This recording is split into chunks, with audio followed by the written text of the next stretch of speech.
জীবন নিজের মতো করেই এগিয়ে গেল। সময়ের স্রোতে আমরা ভেসে গেলাম যে যার আলাদা ঠিকানায়। তবুও অনেক দিন পর হঠাৎ একদিন দেখা হলো আমার আত্মার বান্ধবীদের সাথে। একসাথে একটু খাওয়া দাওয়া, কিছু অগোছালো হাসি আর অনেকগুলো জমে থাকা গল্প। মনে হলো সময় শুধু আমাদের আলাদা করেছে, কিন্তু বন্ধুত্ব আর ভালোবাসাকে একটু ছুঁতে পারেনি।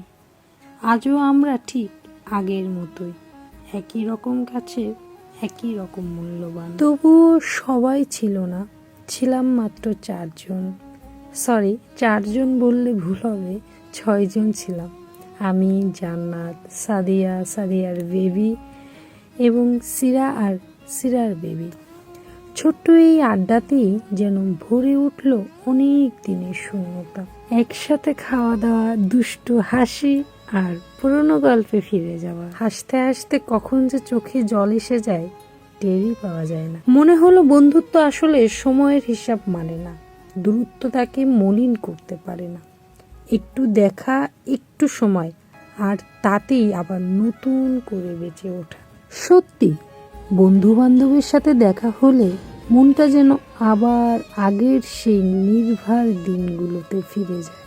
তারপর অনেক মজা হলো। আমি সাদিয়ার বেবিকে খাইয়ে দিতেছিলাম, ও আমাকে খাইয়ে দিতেছিল। তারপর দেখতেই পাচ্ছেন আমার স্ক্রিনে যাকে, সে খুবই ব্যস্ত, তাকে যেন আমি স্পেশালভাবে দেখাই। জান্নাত ও মেহেদি দিয়েছিল ঈদে, এখনও ওঠেনি, সেটার গল্পই করছে। আবার আমার ফোন নিয়ে বিভিন্ন ধরনের ভণ্ডামি করছে। যাই হোক, ভণ্ড মানুষজনদের সাথে মিশে তো ভণ্ডামি তো করবেই।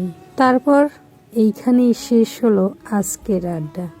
ছোট্ট সময়, তবুও কত সুন্দর আর মনে রাখার মতো একটি দিন। হাসি, গল্প আর আপন মানুষদের সান্নিধ্যে মুহূর্তগুলো হয়ে রইল নীরব এক মিষ্টি স্মৃতি।